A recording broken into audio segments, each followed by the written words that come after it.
ऊपर एक मोटी हेडिंग पड़ी है, बोल्ड, और वहां लिखा है उचित उपवास। क्या वहां लिखा है? उचित उपवास। उचित का मतलब राइट, सही उपवास, सही फास्टिंग।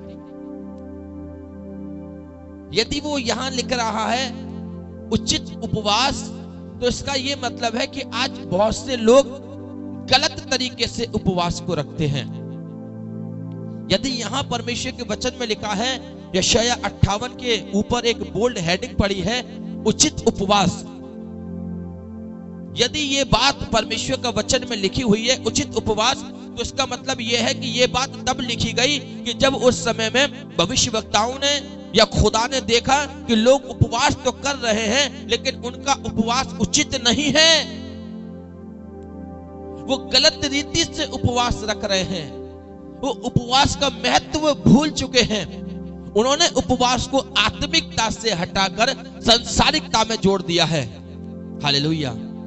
यदि मनुष्य उचित उपवास रख रहा होता, सही उपवास रख रहा होता, तो यहां परमेश्वर को एक्सप्लेन करने की जरूरत ना होती। वो इस बात को ना लिखता कि उचित उपवास क्या है। और आज हमारे वचन का शीर्षक भी यही है कि कैसा उपवास परमेश्वर चाहता है। यहां इस प्रकार से लिखा हुआ है, बाइबल में खोलिएगा, यशायाह 58 और उसके दूसरे पद से यहां इस प्रकार से लिखा हुआ है, वे प्रतिदिन मेरे पास आते और मेरी गति जानने की इच्छा ऐसी रखते हैं मानो वे धर्मी लोग हैं। Praise the Lord. जिन्होंने अपने परमेश्वर के नियम को नहीं टाला, वे मुझसे धर्म के नियम पूछते और परमेश्वर के निकट आने से प्रसन्न होते हैं। अजीजों, इस संसार में दो किस्म के लोग मुझे और आपको देखने को मिलते हैं। एक वो जो चीजों को दिखाकर, जताकर काम को करते हैं। एक वो जो अपने काम को गुप्त रीति में करते हैं। दो किस्म के लोग। यदि एक वो व्यक्ति है जिसने उपवास रखा और उपवास रखने के बाद उसने सुबह से लेकर शाम तक सब में ढिंडोरा पिटवा दिया। यदि किसी बेटी ने उपवास रखा और उसकी मां ने उससे बोला जाकर इस काम को कर लो, वो कहेगी, अरे तुम्हें नहीं पता क्या, आज मैं उपवास के साथ हूं। तुम्हें नहीं पता कि आज मैं कुछ नहीं खाऊंगी, कुछ नहीं पीऊंगी। तुम्हें क्या नहीं पता कि आज मुझे कितनी कमजोरी आएगी, मैं पूरे दिन कुछ नहीं खाऊंगी और तुम मुझसे काम के लिए बोल रही हो। एक वो व्यक्ति जो काम तो कर रहा है, लेकिन वो सबको दिखावे के साथ कर रहा है। और जो दिखावे के साथ काम कर रहा है, परमेश्वर का वचन कह रहा है कि प्रभु की निगाहें उस पर लगी हैं। प्रभु सब देख रहा है। आप किस रीति से, अपने मन में क्या विचार करके, अपनी बुद्धि में क्या विचार करके आप परमेश्वर के पास आ रहे हैं। प्रभु कह रहा है कि प्रतिदिन मेरे पास आते और मेरी गति बूझने की ऐसी इच्छा रखते हैं कि मानो वे धर्मी हैं। प्रभु कह रहा है इस वाली बात को। प्रभु कह रहा है उन लोगों के लिए जो दिखावा करते हैं।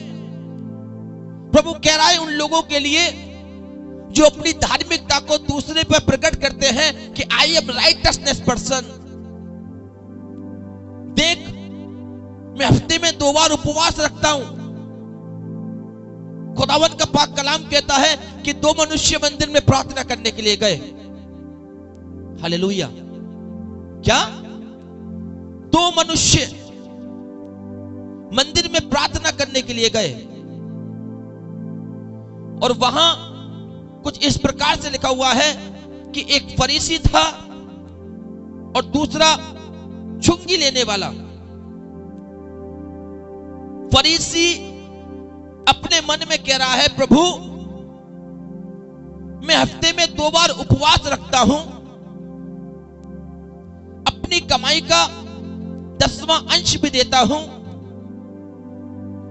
मैं हर एक वो काम कर रहा हूं जो तुझे भाता है। लूका 18 निकालिएगा, लूका 18 और उसके 9वें पद में इस प्रकार से लिखा हुआ है कि उसने उनसे जो उनके ऊपर भरोसा रखते थे कि हम धर्मी हैं। क्या? उसने उनसे जो अपने ऊपर भरोसा रखते थे कि हम धर्मी हैं और दूसरों को तुच्छ जानते थे। ओह, कितनी गहरी बात यहां परमेश्वर का वचन कह रहा है।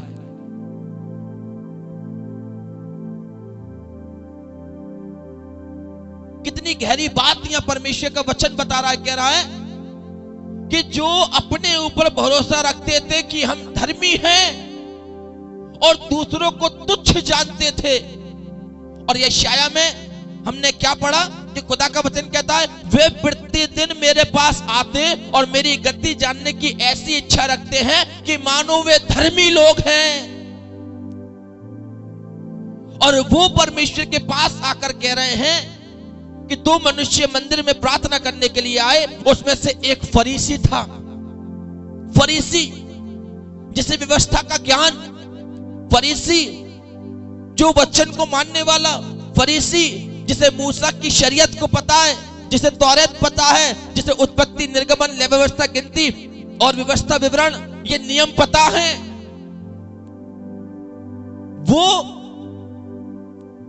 ऐसे अपने ऊपर भरोसा रखते थे कि मानो वे बहुत बड़े धर्मी हैं और मंदिर में गए।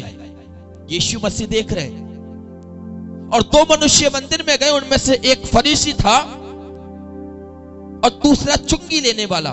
फरीसी वो जिससे परमेश्वर के वचन का ज्ञान, और चुंगी लेने वाला वो जो एक पापी, गुनहगार और अज्ञानी इंसान। और फरीसी कह रहा है, हे परमेश्वर मैं तेरा धन्यवाद करता हूं। क्या? हे परमेश्वर मैं तेरा धन्यवाद करता हूं कि मैं दूसरे मनुष्य के समान अंधेर करने वाला हो। कह रहा है मैं दूसरे के समान अंधेर करने वाला, अन्यायी और व्यभिचारी नहीं, और ना इस चुंगी लेने वाले के समान हूं। ओह, अपने आप को धर्मी प्रकट कर रहा है, अपने आप को शुद्ध प्रकट कर रहा है। वो अपने ऊपर ही ये भरोसा रखे हुए है कि मैं एक धर्मी हूं, और अपनी धार्मिकता अपने परमेश्वर को दिखा रहा है और कह रहा है कि मैं तेरा धन्यवाद करता हूं, मैं अपराधी नहीं, अंधेर करने वाला नहीं हूं।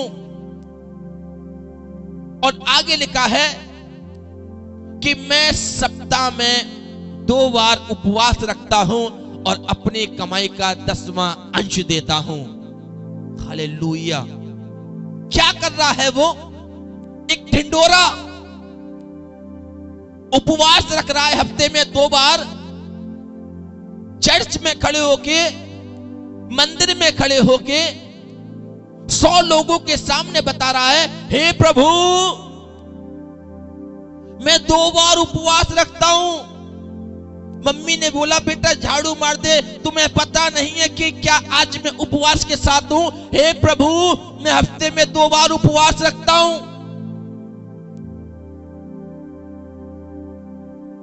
मैं अंधेर नहीं करता, मैं व्यभिचारी नहीं, मैं गुनहगार नहीं, और इस चुंगी लेने वाले के भी मैं समान नहीं।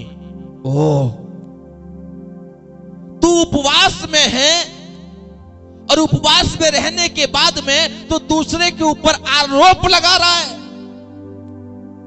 तू उपवास में है लेकिन दीन नहीं हो रहा, लेकिन तू घमंड से भरकर अपने पड़ोसी के लिए बोल रहा है, मैं इस चुंगी लेने वाले के समान नहीं।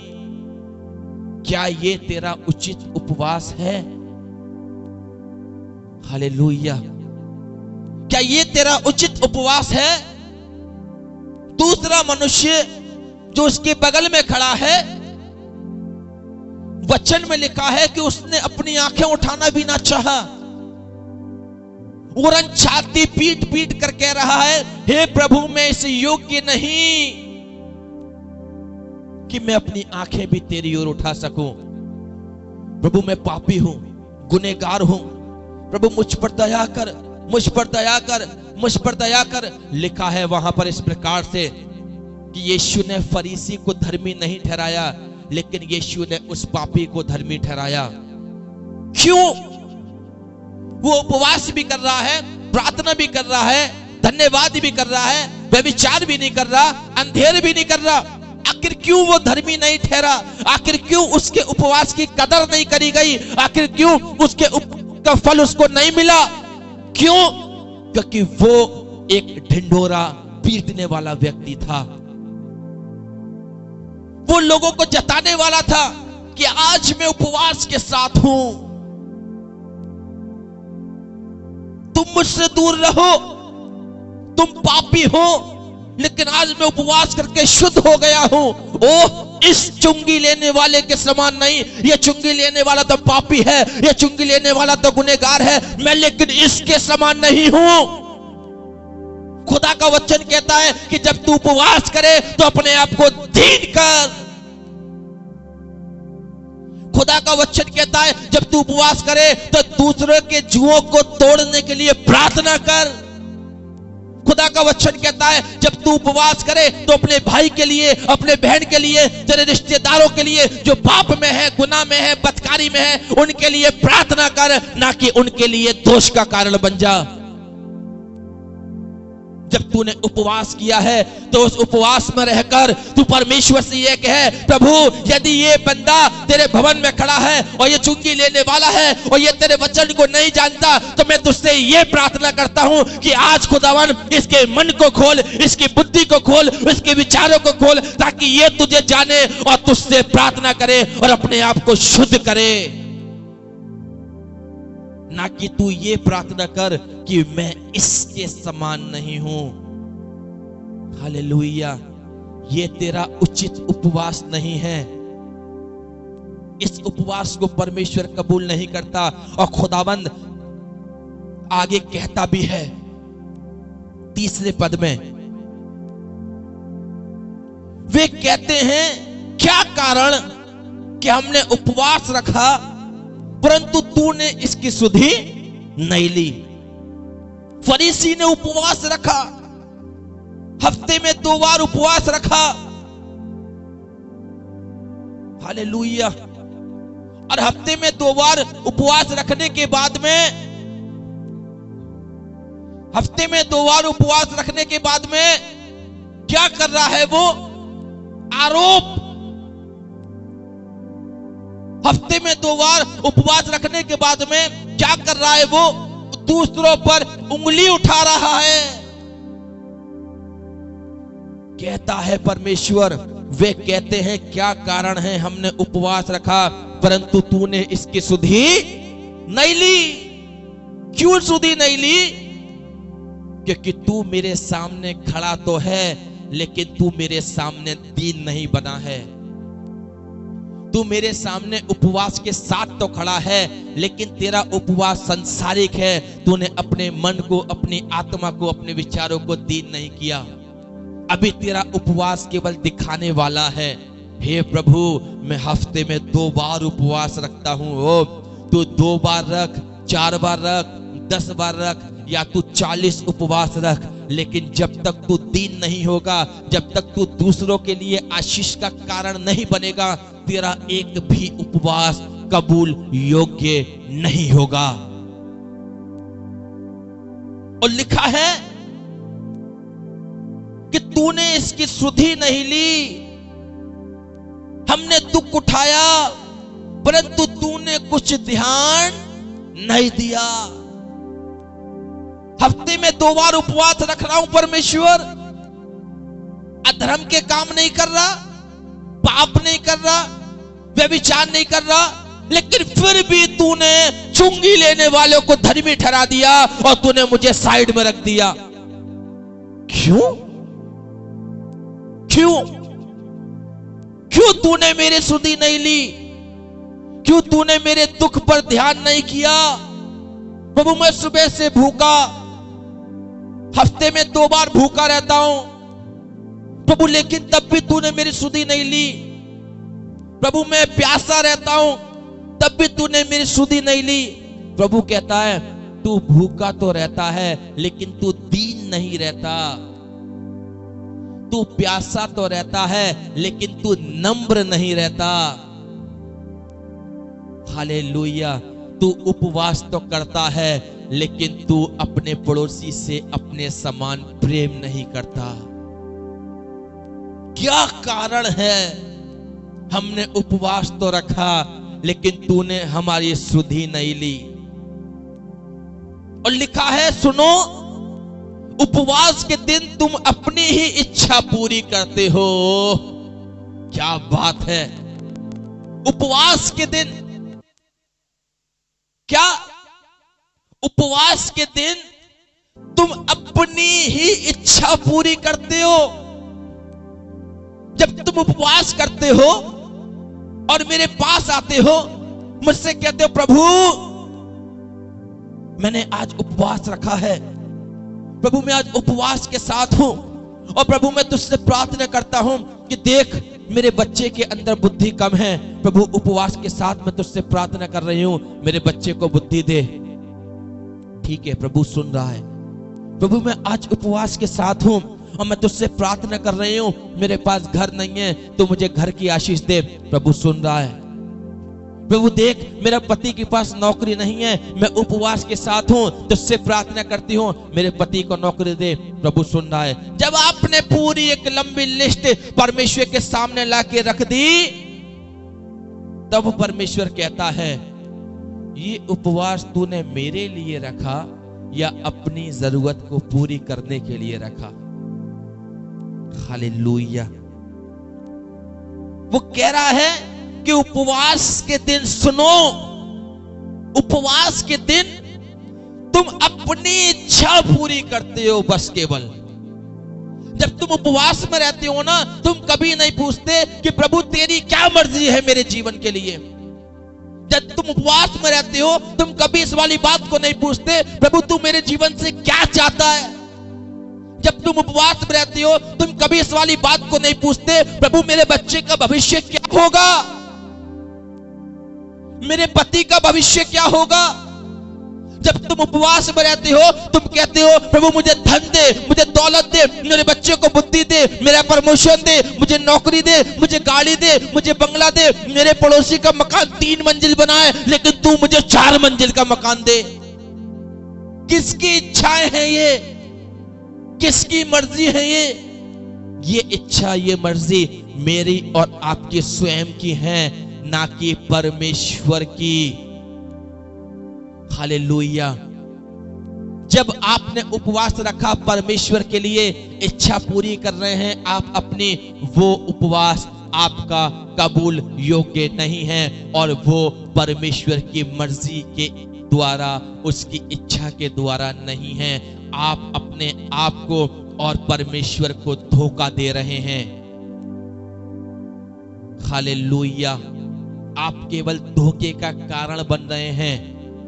आप प्रभु को धोखा दे रहे हैं, आप अपने आप को धोखा दे रहे हैं, आप अपने शरीर को हानि पहुंचा रहे हैं। आप पूरे दिन भूखे रह लीजिए, शाम को जब आप उपवास खोलेंगे ना, प्रभु उस उपवास में देखेगा तूने क्या मांगा। जब वो आपकी उपवास का कटोरा, आपकी प्रार्थना का कटोरा खोलेगा ना, तो उसमें केवल संसारिक चीजें उसको दिखाई देंगी। इसने उपवास में रहकर मुझसे क्या प्रार्थना करी?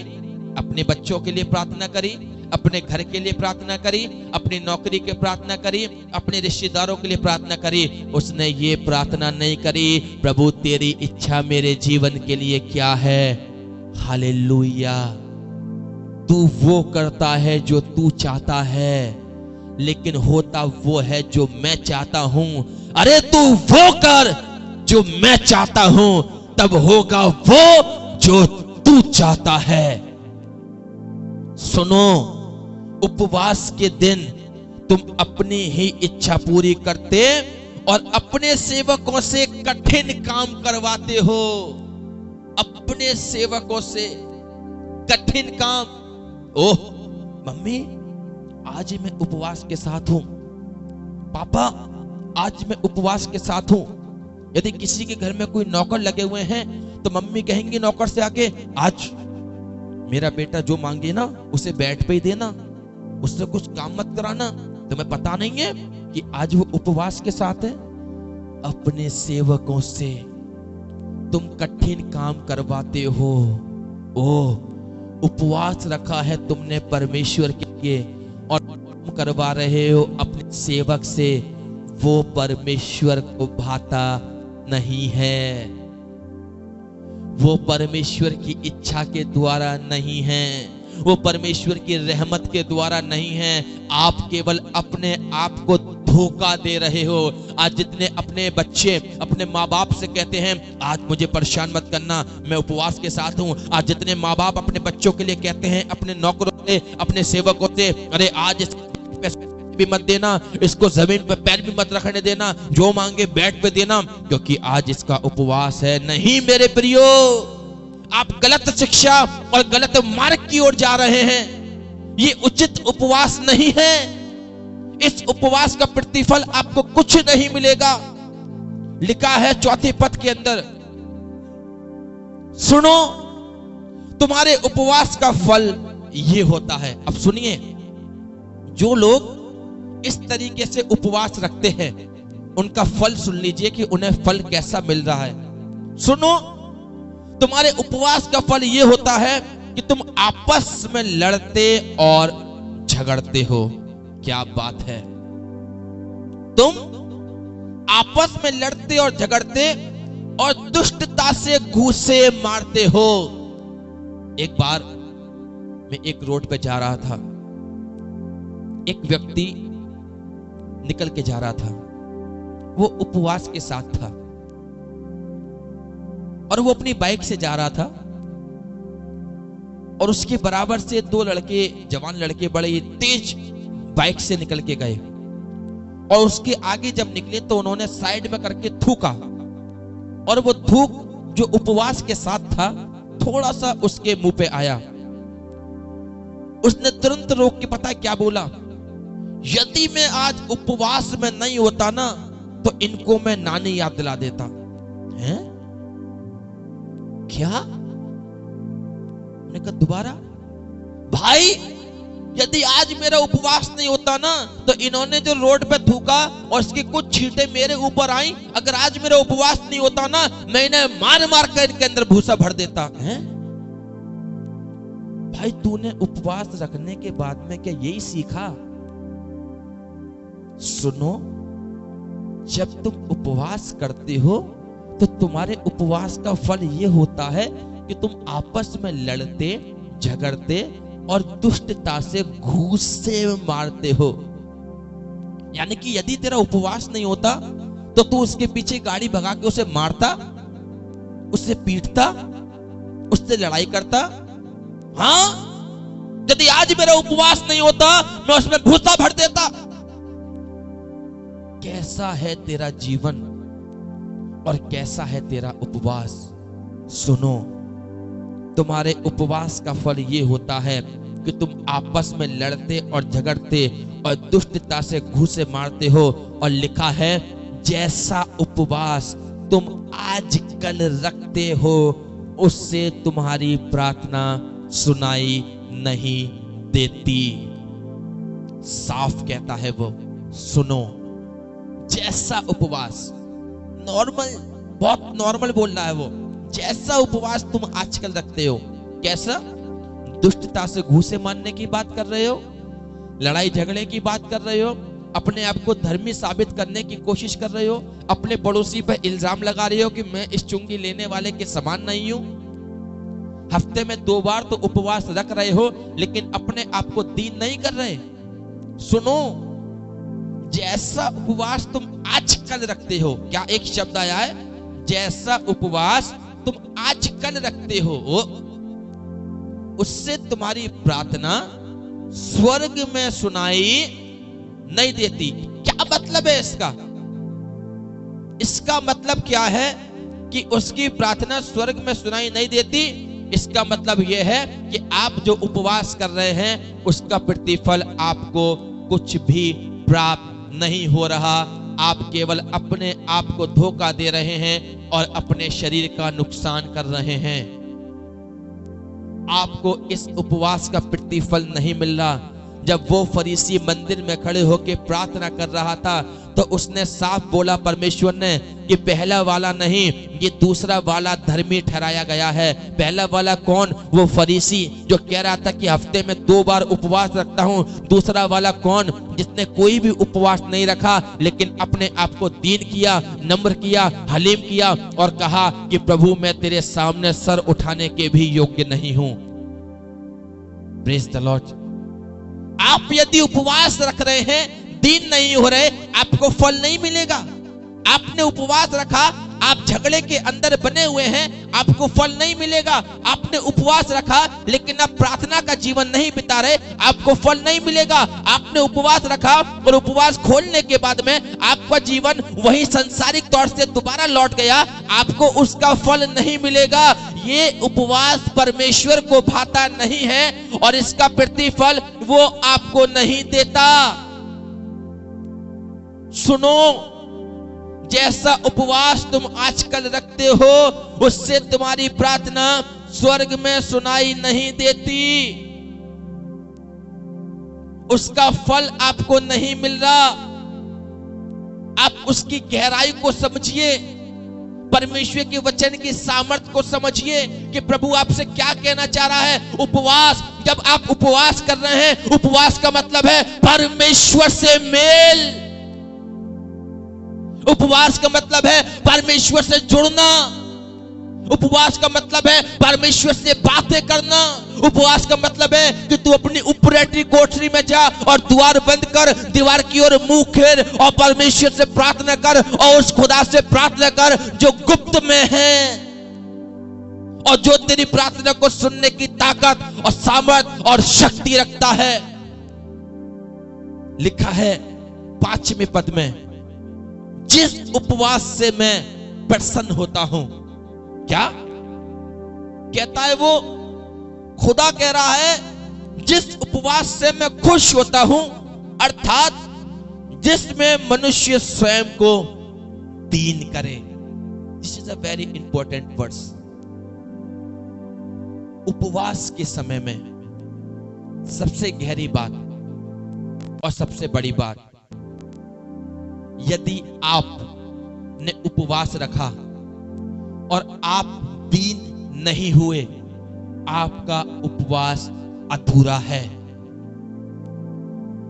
आपने उपवास रखा, आप दूसरे के ऊपर दोष लगा रहे हैं, आपका उपवास कबूल योग्य नहीं होगा।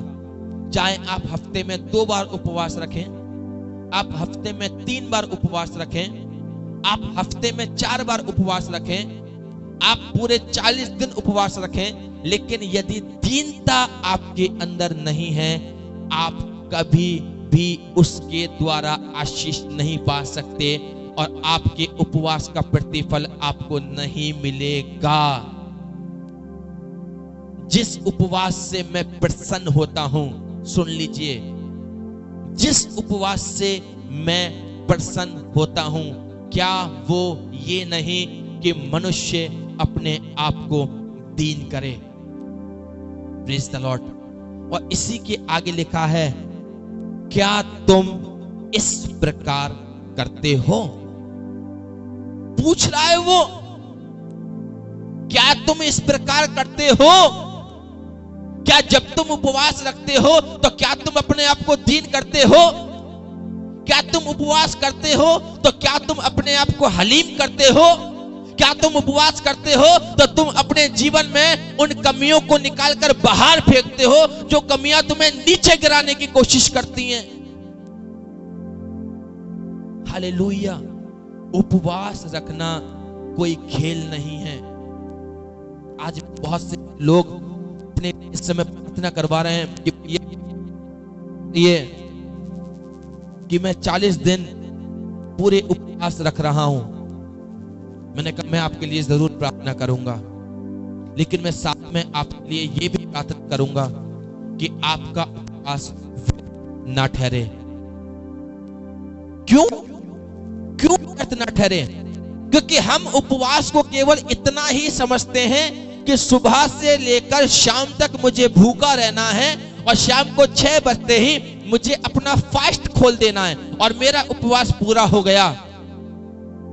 नहीं, उपवास का मतलब है कि तू अपने आप को दीन कर, और दीन तू तब करेगा जब तू दीन होने वाले के साथ जुड़ेगा।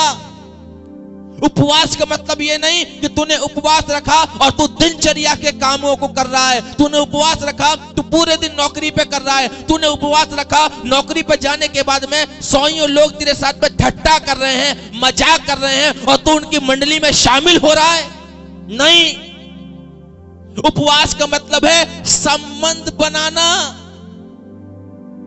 उपवास का मतलब है खुदा से बातें करना।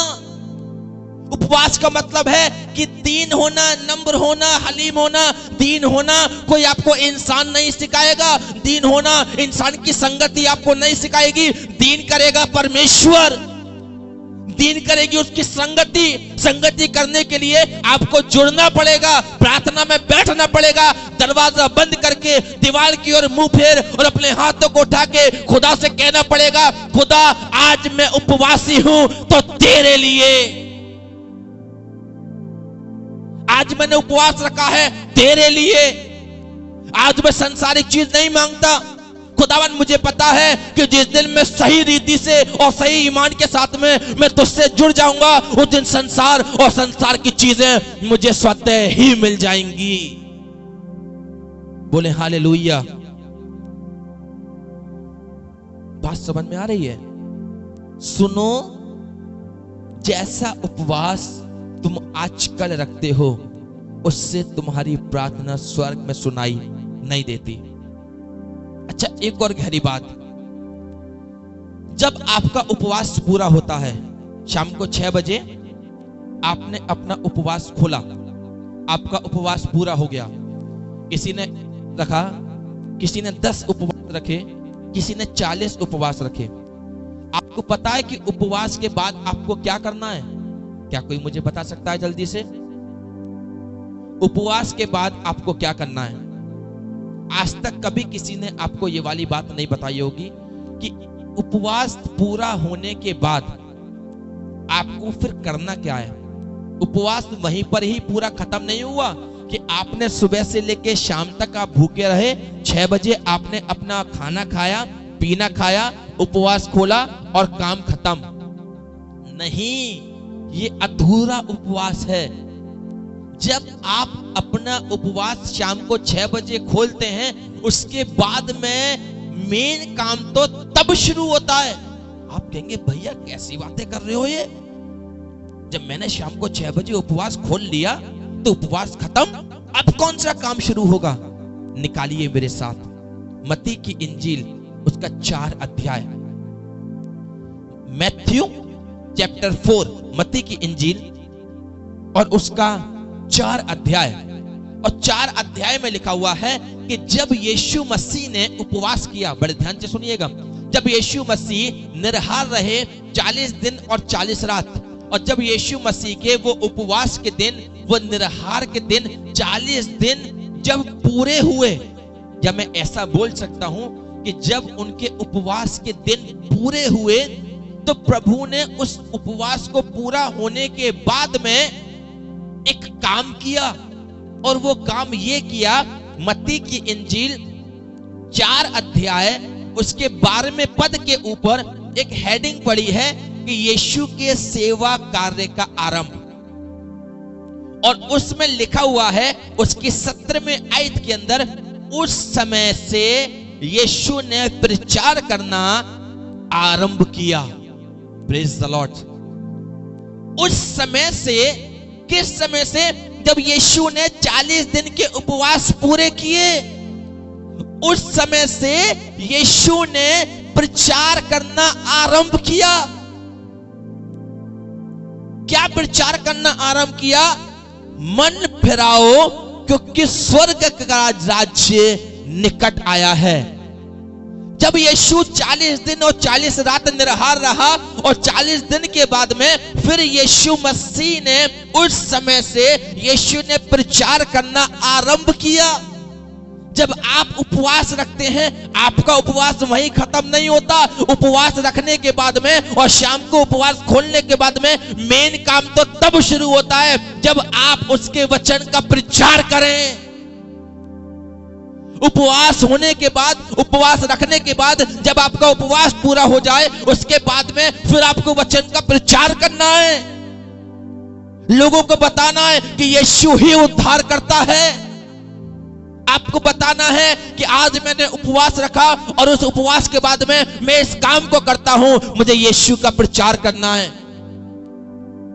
मुझे 10 लोगों में इस वाली बात को बताना है, मन फिराओ, मन फिराओ, मन फिराओ, मन फिराओ, मन फिराओ, स्वर्ग का राज्य निकट आया है। और हम लोग क्या कहते हैं? हम लोग कहते हैं 6 बज गया, अंगूर खाया, केला खाया, खाना खाया, पीना खाया, दूध पिया और मेरा उपवास पूरा हो गया। उसके बाद का काम कौन करेगा? यीशु 40 दिन उपवास के बाद में उन्होंने कुछ किया। उपवास के बाद कुछ किया। आप क्या करते हो उपवास के बाद? लड़ते हो, झगड़ते हो और दुष्टता से घूंसे मारते हो। काय के बाद?